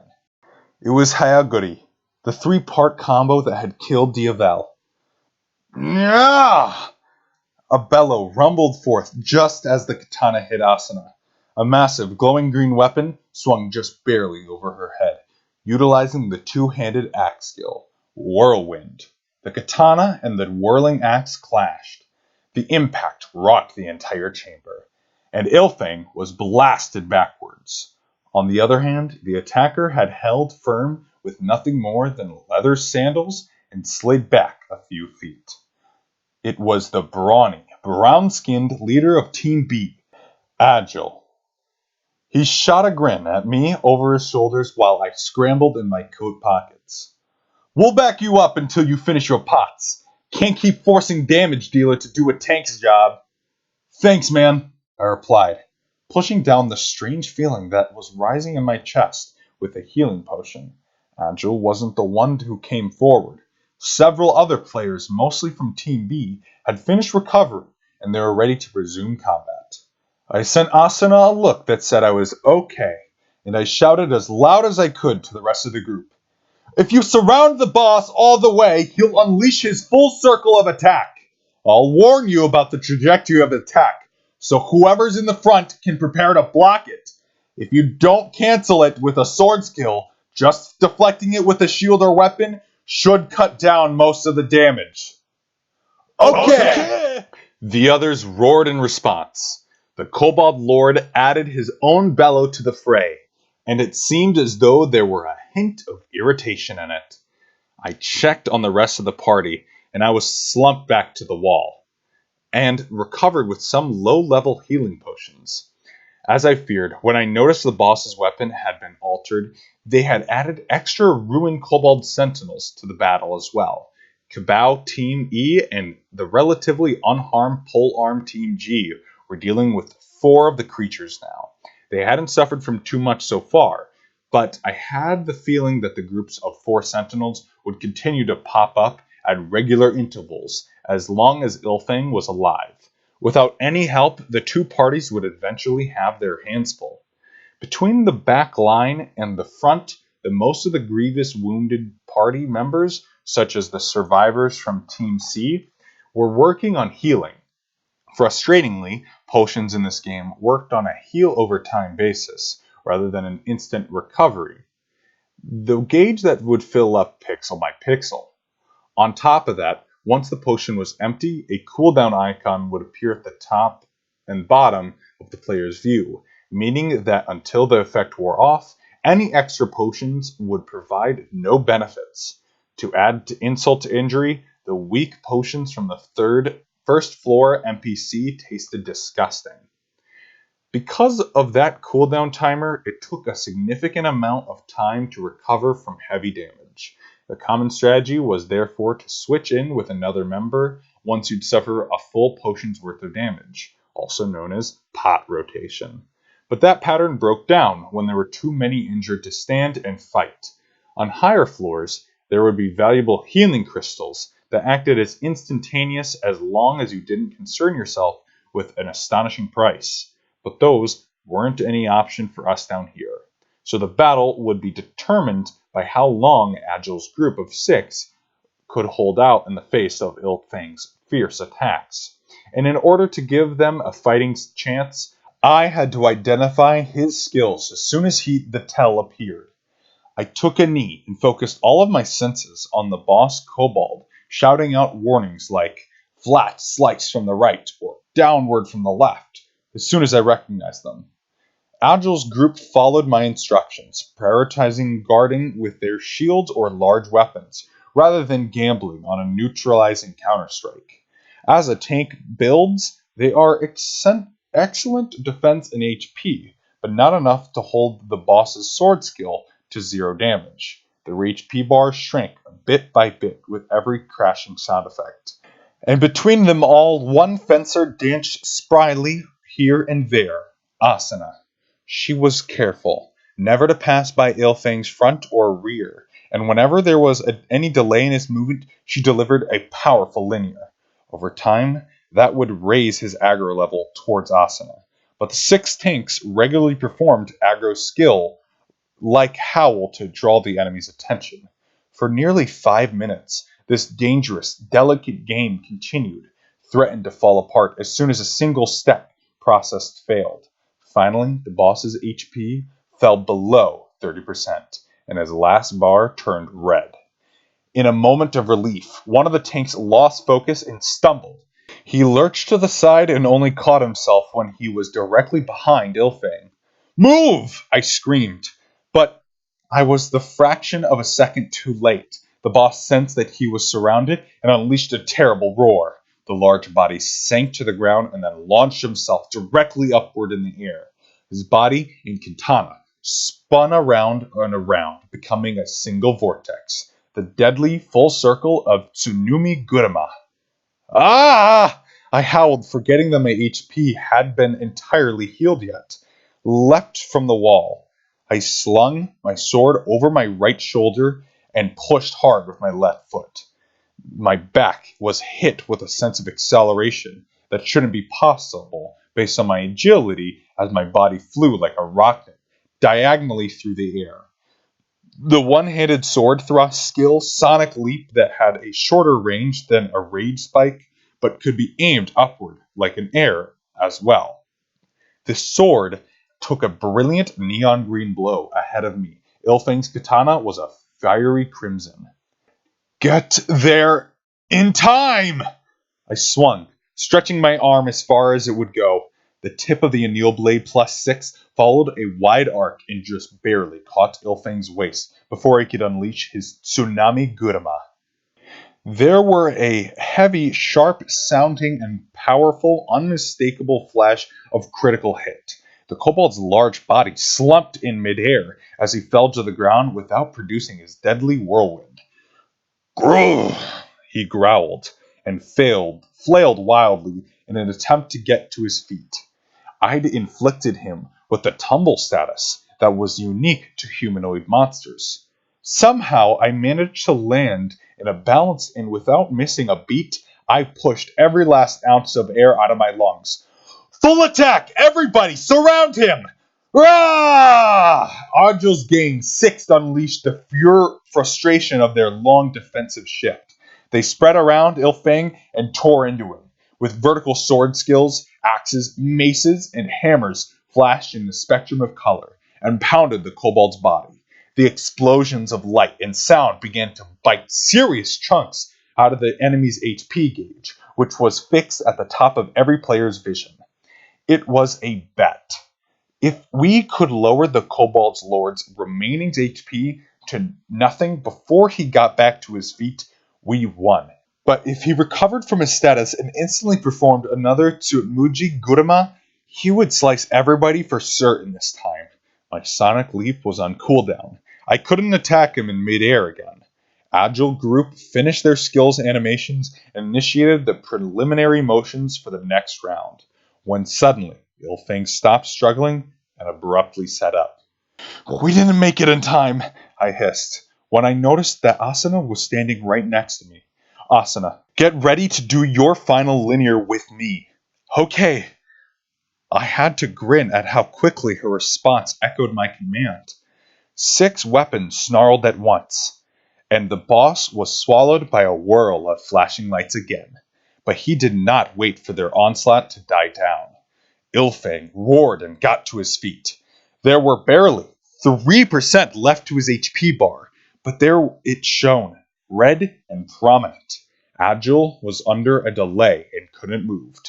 Ilfang was impervious to knockbacks and stuns. Now that he'd recovered from tumble, he transitioned smoothly into his jumping motion. Go! I screamed. Asuna and I leapt together.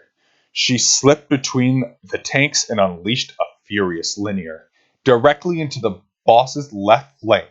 A second later, my blue-lit sword ripped from the kobold's knight's right shoulder to his belly. And only a single pixel remained on his HP bar. The beastman seemed to grin. I returned a furious smirk of my own and flipped my wrist back.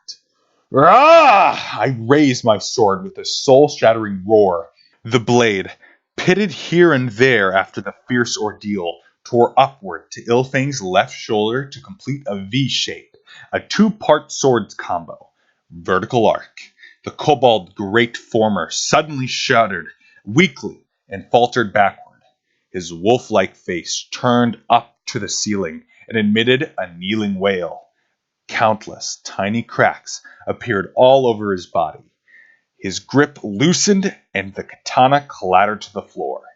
Ilfang, the Kobold Lord, boss of the first fort of Aincrad, shattered into a million tiny pieces of glass. As I slumped to the floor, beneath some unseen pressure, a silent message in purple system font read, "You got last attack." 15. The remaining sentinels were obliterated at the same time as their boss. Their torches on the walls shifted a dim orange to bright yellow, removing the gloom that shrouded the chamber. A cool breeze swept in through the room, carrying the heat of the battle away with it. No one wanted to bear the silence that descended. Team E and Team G stood in the back. The center groups A, C, D, and F were kneeling in recovery mode.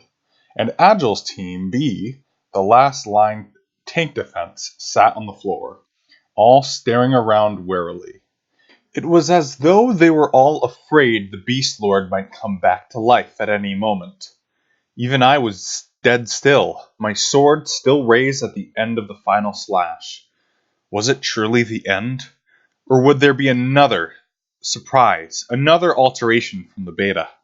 A small pale hand touched my arm, gently pulling the sword down. It was Asuna the fencer. Her chestnut brown hair rippled in the breeze as she stared at me. Only now, with her familiar hooded cape removed, did I realize just how beautiful she was. No player could truly be this gorgeous. Asuna accepted my dumbstruck gaze without a complaint, something that would probably never happen again, for several moments, then quietly said, "Nice work." Finally, it hit me.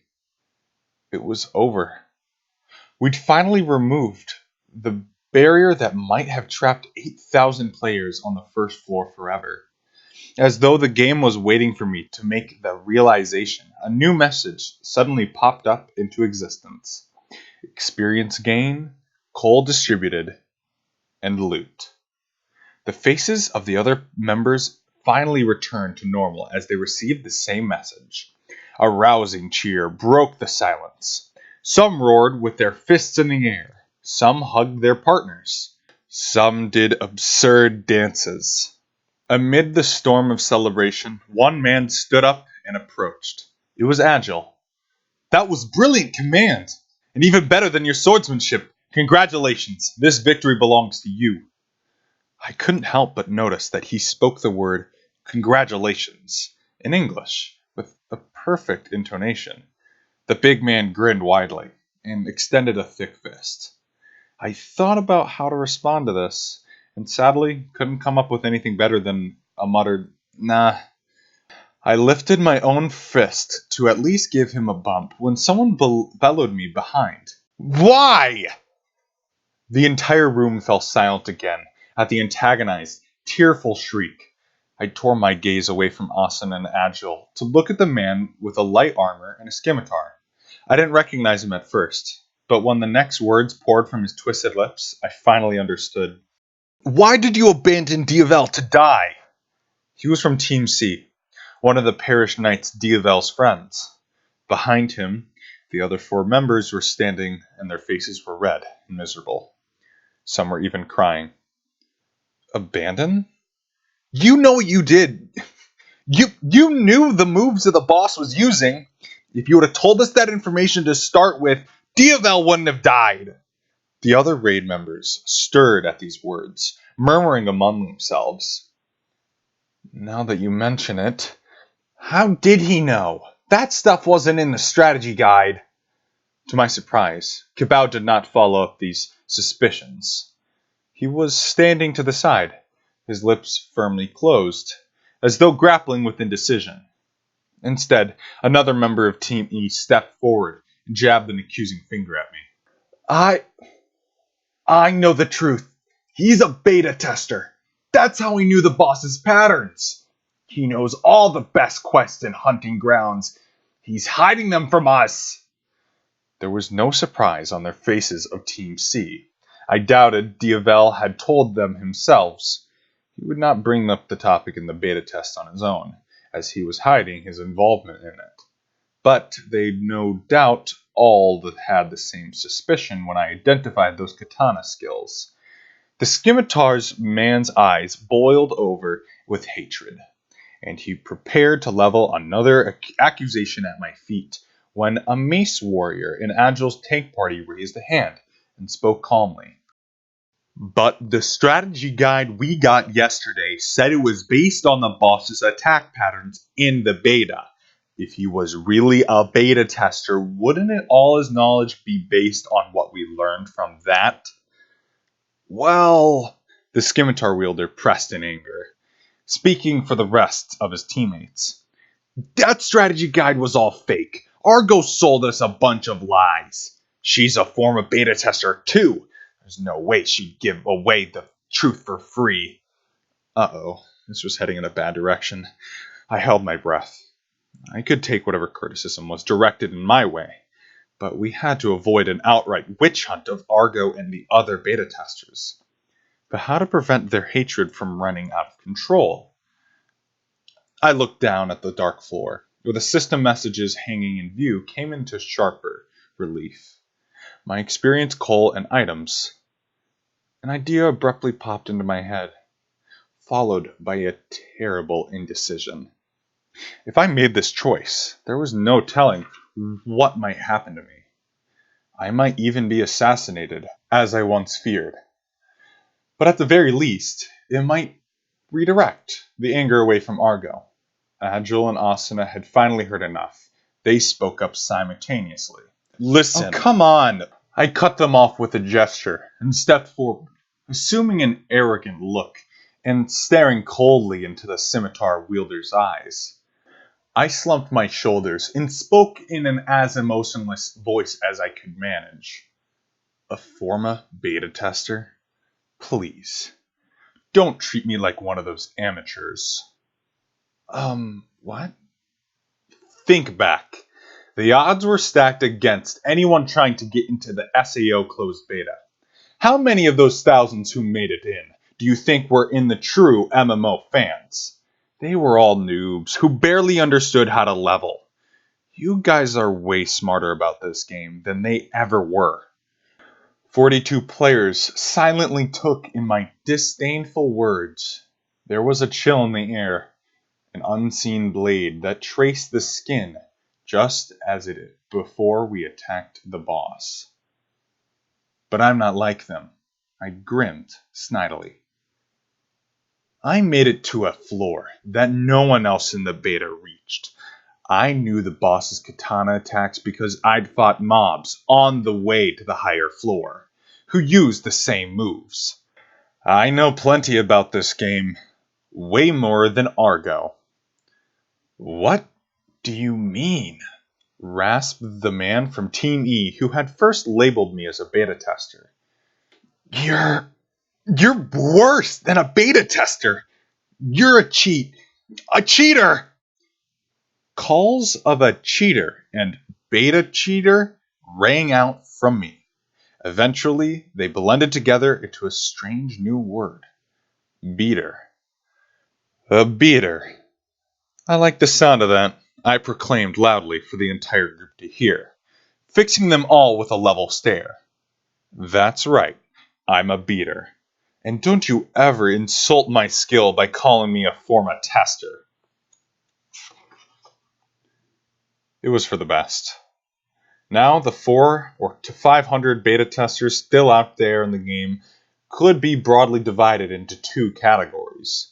The vast majority were simple amateur testers, and the select few were filthy beaters who hoarded the information. The hostility of the retail players would be turned upon the beaters.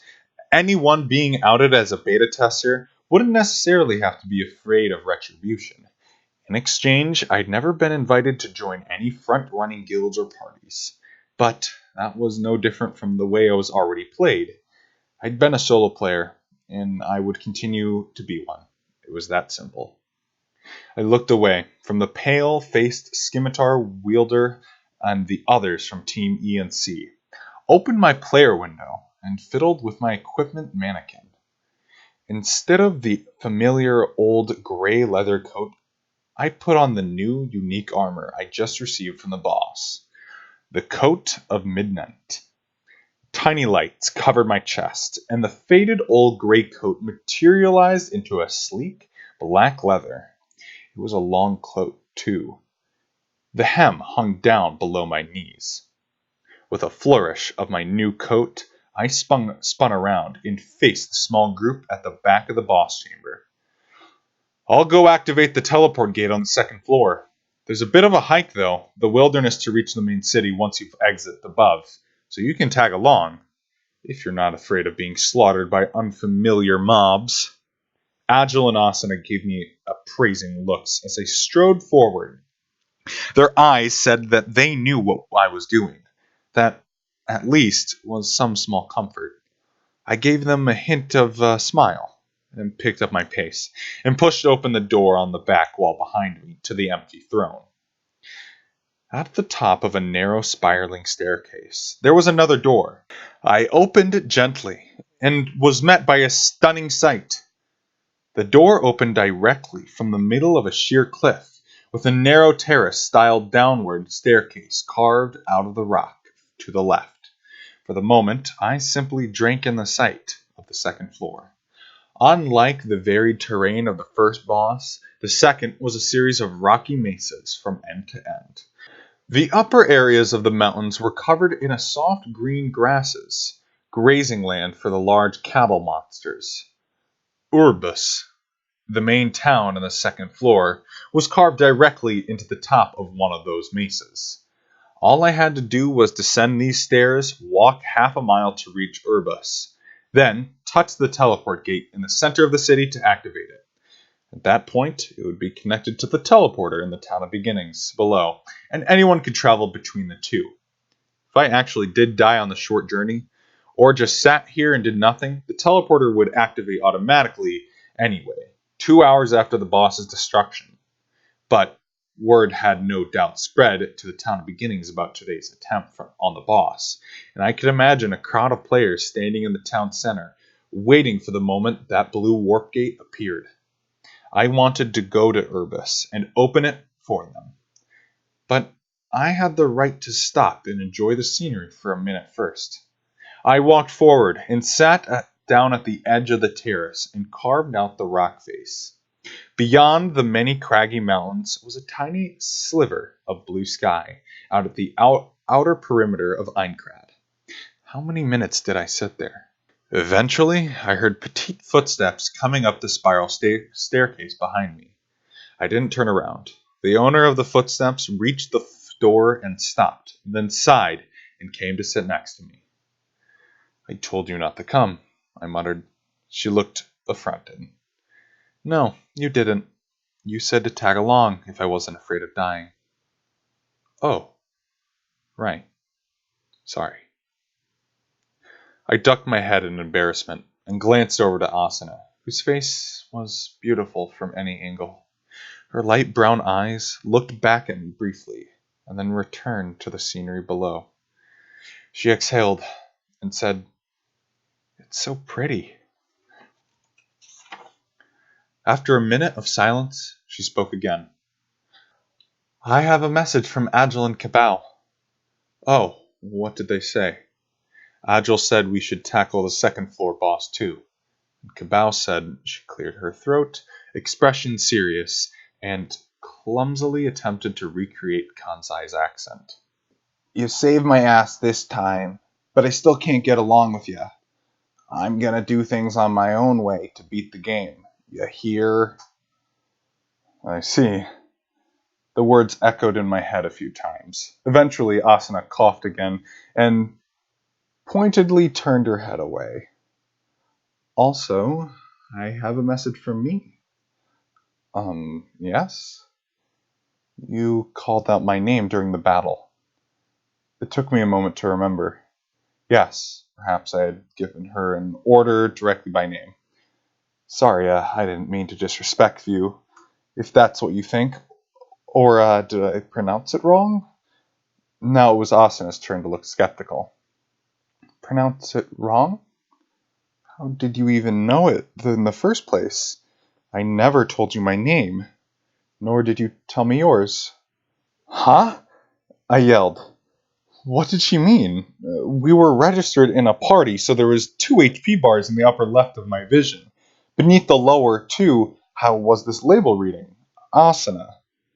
Wait, are you saying this is your very first time being in a party? Yes.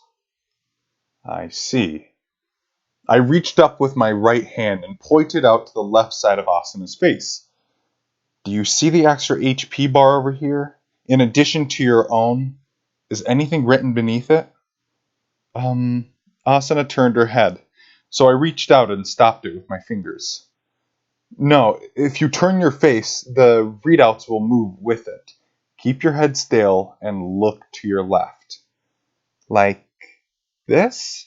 Her brown eyes awkwardly rolled left, finding a string of letters that I couldn't see. Her graceful lips sounded out the 3 syllables. Kirito? Kirito? That's your name? Yup. Oh, it was written there the entire time.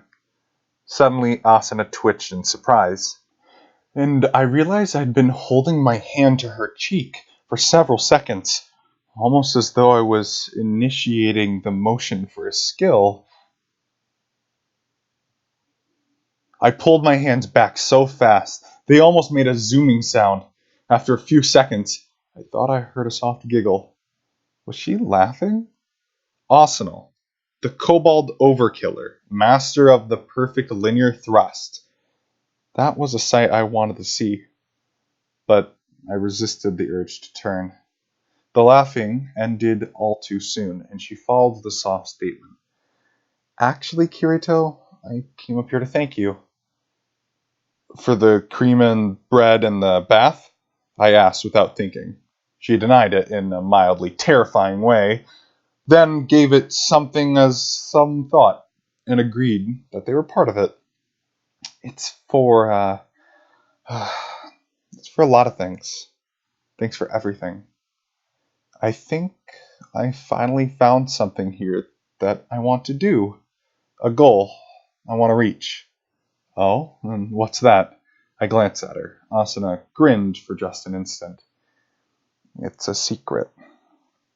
She stood up and took a step back. I'm gonna keep trying.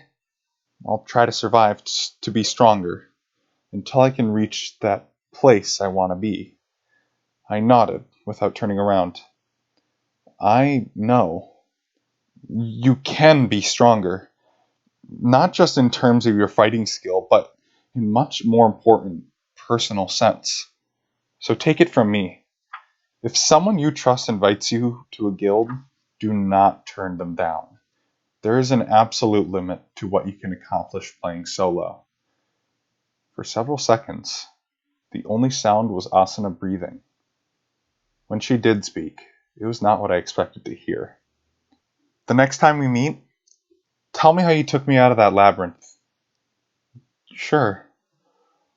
I was about to say it was simple, and then stopped myself, and then added, You bet. In fact, there's one more thing I ought to tell you. What was I was about to say before the meeting 2 days ago? That's right, I owed her an explanation.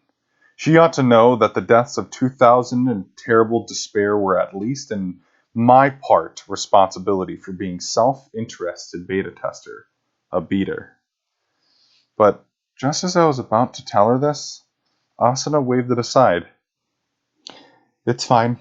I get it. I know what you've been through to get here, and where you'll go on your own from here. But someday I'll... She broke off there in a whisper.